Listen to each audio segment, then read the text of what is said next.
Good morning, everybody. My name is Joe, and I'm a weapon of mass instruction. Today is August 2nd, 2012. It is about 10:30 in the morning, and I'm heading to my doctor for an appointment. And I'm getting a little paranoid about doctors. You know, I don't want to freaking go to the hospital or go to the doctor's office or go to wherever and, you know, they tell me that it's going to be, some routine procedure or something to fix whatever problem I got. And then I wake up and find that they decided, oh, well, hey, it's the 21st century, and technology must move forward. So we figured you would not mind it so much if we put one of these RFID chips in your body to track your medical expenses, just to make sure everything happens smoothly. And then I'd wake up and I'd be like, no! Where'd you put it? Where'd you put it? Where the fuck is it? And then I would probably literally cut it out right in the hospital. Ain't no way I'm gonna fucking live with one of those.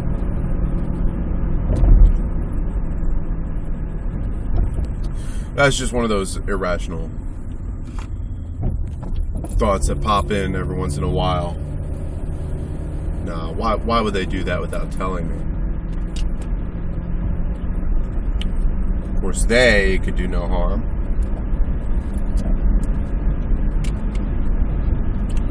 They being the government. Too big to fail. So tomorrow is the day we're all looking for. I haven't followed the Olympics really since the opening games, the opening ceremony.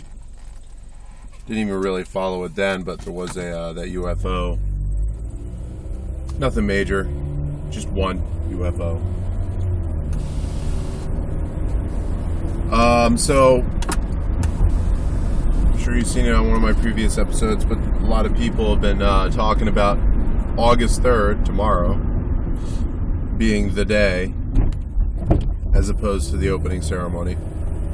And this talk has been going on for a while. I think some British guy who did one of the first videos I saw on it, although it could have been others. Pretty sure Starscream did one on it. But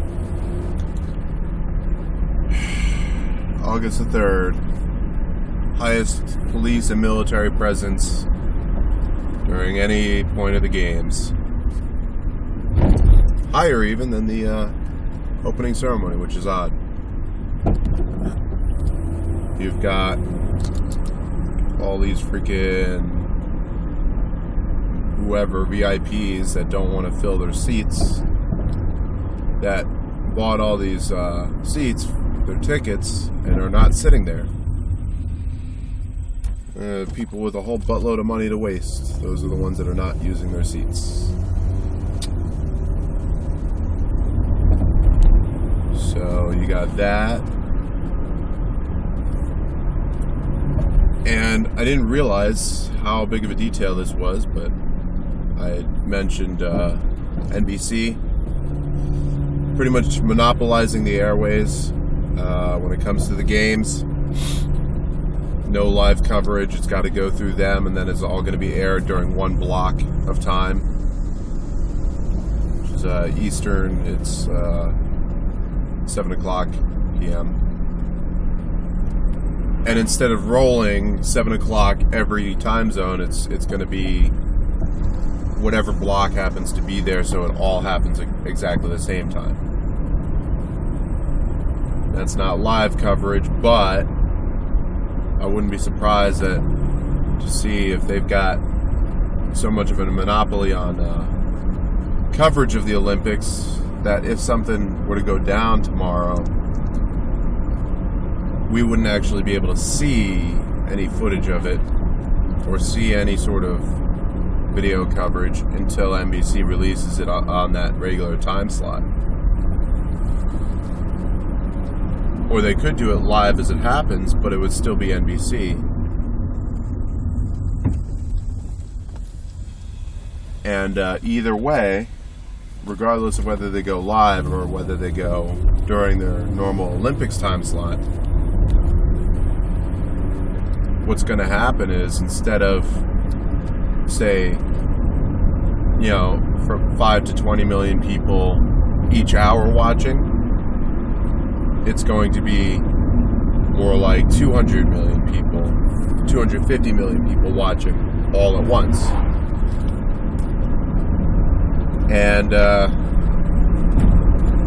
it doesn't seem related at first, but then don't think about the physical so much as the energy. You know, don't think of matter so much as energy, and then freaking it all makes sense. If we are all connected, if we are always pouring forth our energy towards whatever we're thinking about, or trying not to think about, or working towards, you know, goals, the future, whatever, and something of that magnitude of, you know, a terrorist attack or a false flag alien invasion. I don't know why I keep saying false flag, just to specify that it wouldn't be a real alien invasion, although there were news reports that said if there are aliens out there, they might be attracted to, you know, a very large gathering of people like the Olympics. Maybe a little bit of predictive programming there. Either way, if it happens on the 3rd, rest assured it's by human hands. So if you see a freaking terrorist attack, it's the powers that be, the governments. If you see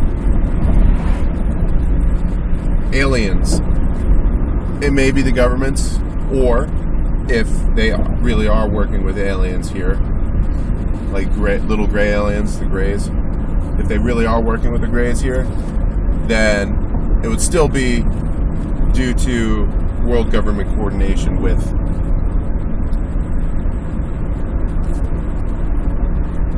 either way, you know exactly, you know, which direction to point that finger when it happens, as to who's directly responsible for it. But that whole thing about the energy, we all see this constant barrage of Illuminati and satanic symbolism in the media, especially music videos, music awards, movies, all that shit. And there's plenty of people out there covering what kind of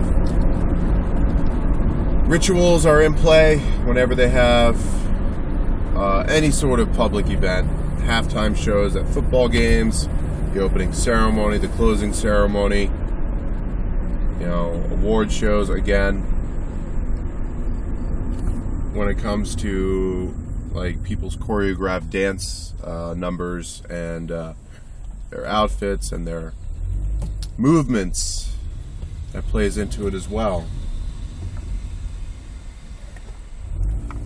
And if you don't think movement is a part of it, well, just look at stuff like, hey, was that Tony?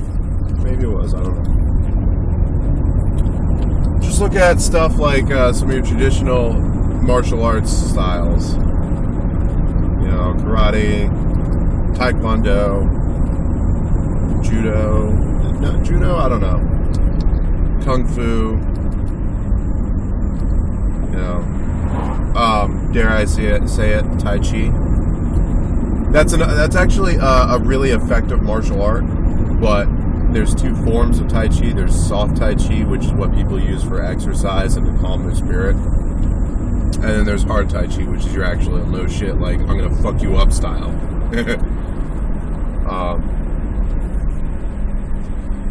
And hard tai chi you never really hear about, or it's mixed in with something else, because it's some pretty hardcore shit. Like, it includes some very wicked body hardening, like punching freaking very hard objects. Like, you start off with wood and then you move on to different types of rocks, and it's just ridiculous.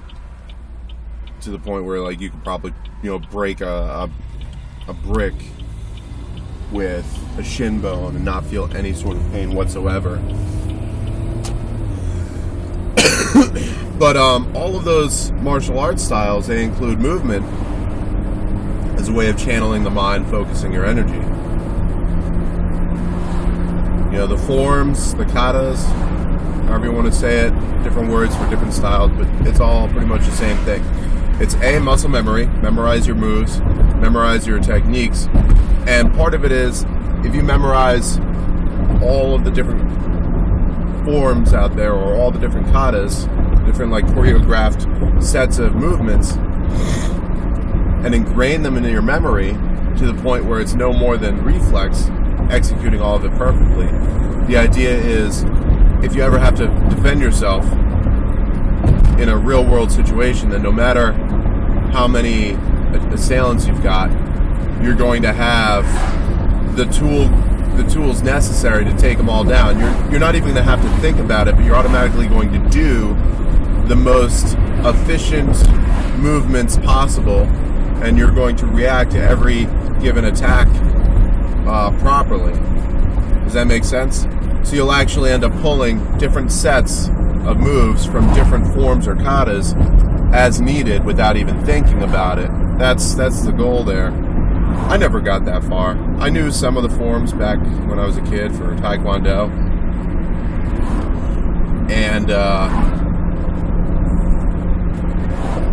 I never practiced. I was a kid, I didn't have ADD or ADHD or anything, but like my interests were all over the place. So when it was time to go to the freaking school and learn Taekwondo, that was when I was focused on Taekwondo. When I got home, I didn't want to think about it. I wanted to go off and read a book, go and explore the woods, something like that.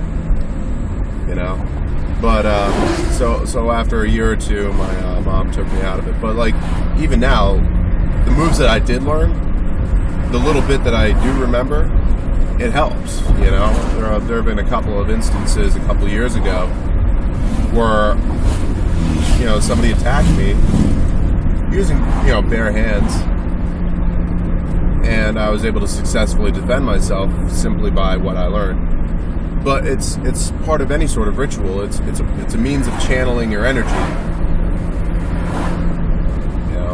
Viewing something and thinking about it channels your energy. The movements in a ritual are designed to channel whatever energy is there into whatever you're thinking about. And again, you don't think that's possible? You don't think that's part of it? Look at any organized Judeo-Christian sect. Look at their weekly or daily rituals. Just from my own experience as a kid. Sundays always happens one day of the week. So there's a lot of people taking part in those rituals. And, I don't know how many times during the course of the Mass I would have to stand, sit, or kneel. Stand, sit, or kneel. It was always, that was the thing that pissed me off so much. One day I decided not to stand up or not to kneel, and I almost got a freaking whack in the head for it.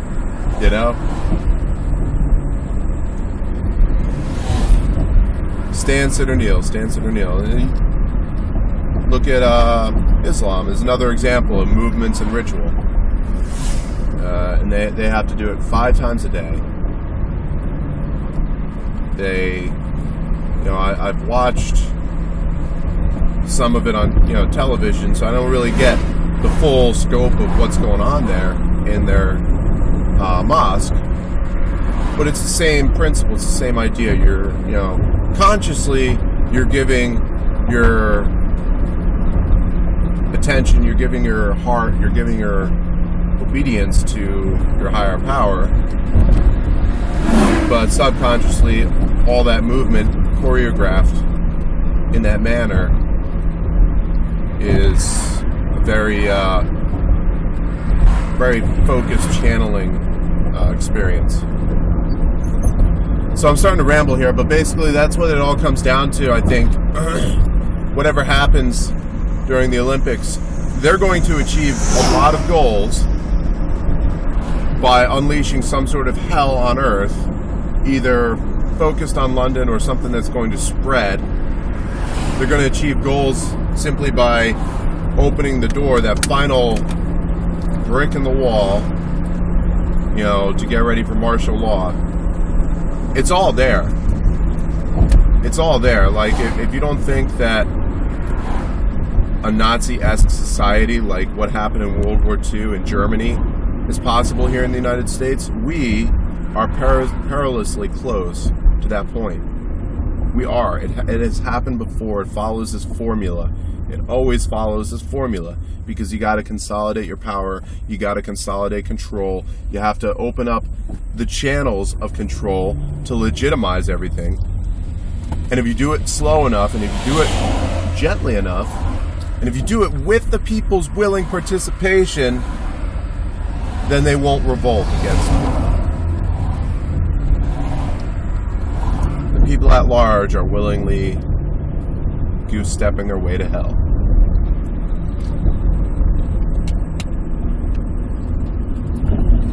You know, in 2001, I'm going to use a derogatory term here to make a point.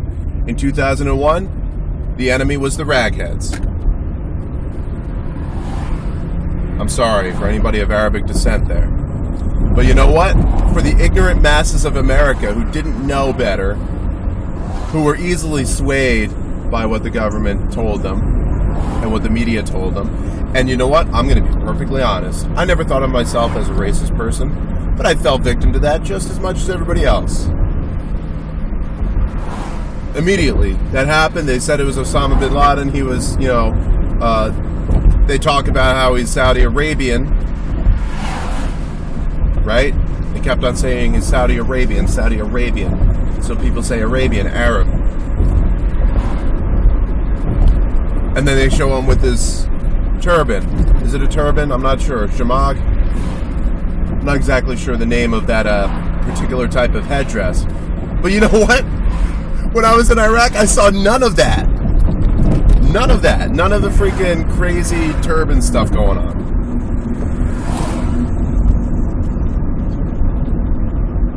Most of the guys had a very simple headdress.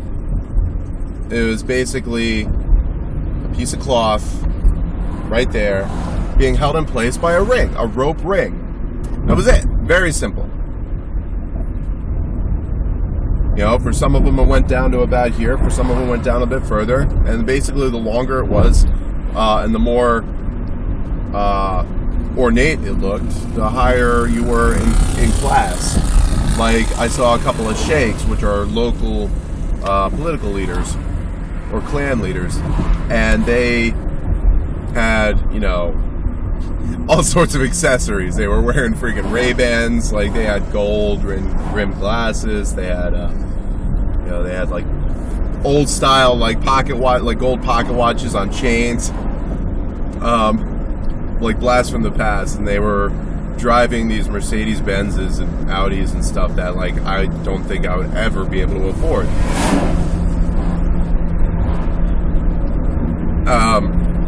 But you know, it's like the actual people there look nothing like what they say they do in the media. They sway public opinion. They play on stereotypes. You know, and I just talked to a Muslim lady last night, and I generally don't go out of my way because I don't want to, like, everybody is different about the religion. Some people put it out there. Some people want to stay really private. And so it's tricky, you know, and I don't want to step on people's toes by talking about it. But I said, hey, you know, are you Muslim? Because I saw she was wearing the headdress and everything. Not to the point where all you could see was her eyes. But she was, you know, it was definitely something where if you were knowledgeable enough about it, you could tell, okay, that's a Muslim, you know, woman's headdress. And she said, yeah, I am. And I said, you know what? I commend you for being brave enough to show your faith here.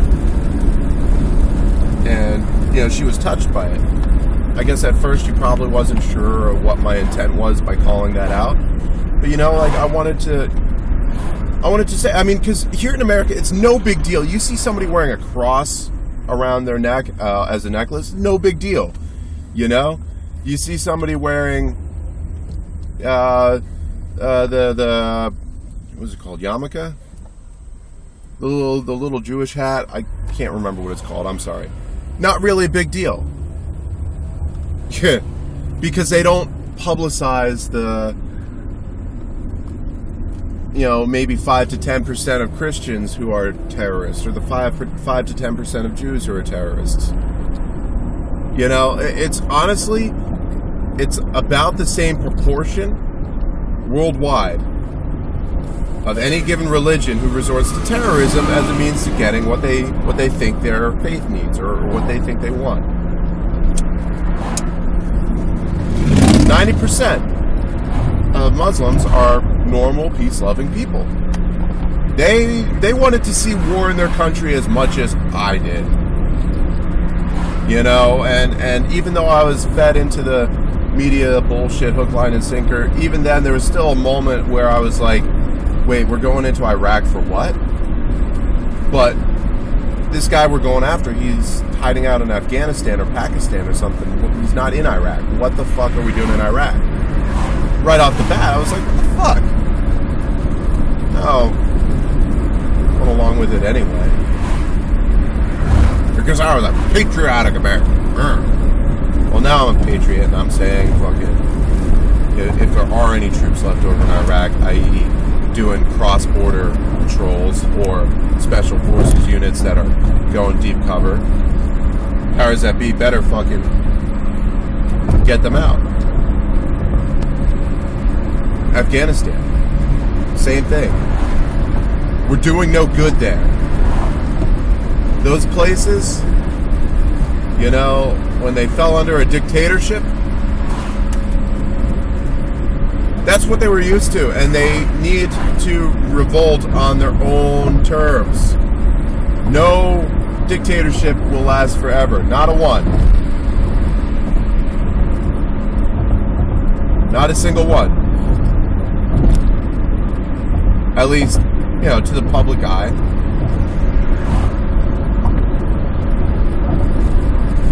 We're living now in what I think of as a soft dictatorship. Hidden.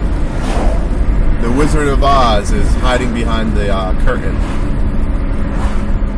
controlling the strings. But for all intents and purposes, it's a you know, constitutional republic with a democratic representative system. Amazing how all those terms just fit in there. It's a smorgasbord. You know, the founding fathers probably didn't say, "Hey, we're going to make it a constitutionally based republic." They were like, "Okay, well, first off, we don't like kings and queens because, you know, freaking that's one person making the decision. We like a body of representatives." Now, you know, they probably said, okay, right off the bat, they're like, okay, will all the people represent themselves? Or will the representatives stand for a block of people? That was probably a no-brainer because democracy, mob rule, you know what? It can work. It really can work. With 21st century technology, it will work if we did it. I talked about that a while ago. You know, if you set up a block of stations on the TV set that were devoted specifically to, you know, people who were set up to represent interests and groups. And I'm not talking about your regular, like, Congress or whatever. These are just spokespeople trying to hash out a bill that they put forward. And instead of, you know, a block of 200 and some odd people or 100 people voting on it, you put it through, you put it through several series of votes throughout the entire nation, where everybody, all that you would need in order to have a voice in government is obviously, being registered to vote, and an internet connection. And it can be simple as that, internet connection. They put up the bill. They give you the full text of the bill, what it's going to do, all of that, on their website. You can read everything in it, what it's going to do, how it's going to take effect. And when it comes to representatives, all they should do is freaking be there to write the bills that we ask for. Simple, plain English. I had this argument with my ex. She was like, well, legalese is there because it's a very specific language. I was like, what are you talking about? Plain English can be just as specific. You can be very specific using plain English. It might take a little bit more time to get your point across, or you might have to use very specific words, but there are words that exist in the English language that will do the exact same thing as all this legalese bullshit that they put us through all the time. Legalese. I guess it is an official language now, isn't it? In order to learn how to speak legalese, you got to go to law school. Or some such nonsense. And here I am on the highway now, so I'm going to cut this off now. Sorry about the rant and the ramble towards the end there, but you know what? There's a lot of stuff that goes through my head, and starting to talk about one thing opens the way for everything else. So. But mainly, points to consider. Tomorrow is the big day. They're going to unload their fireworks display. Or if they don't, awesome. It's that paradox. If they don't do anything tomorrow, did we prevent it by screaming loud enough? Or are we just out of our fucking minds? I refuse to believe I'm going out of my mind. Simply because what I see as reality starts to differ from what the masses see as reality, because the masses' reality is dictated to them by the mass media. Oh yes. Why the hell do they call it mass when you go to church every Sunday? Yeah.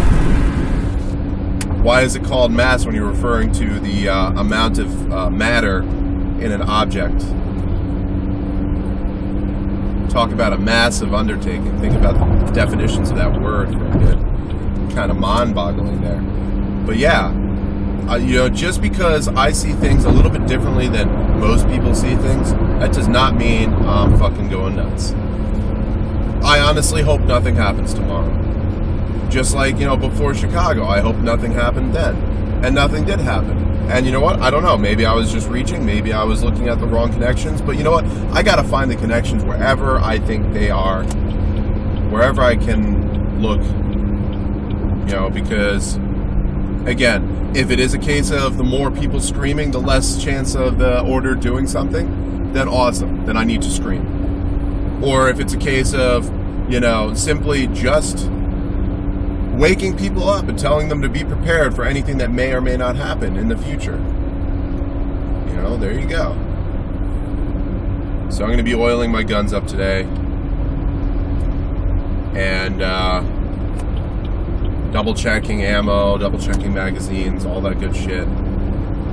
But for now, I got to go to the doctor. You all stay safe now. And be careful. Don't channel your energy into the negativity. Peace.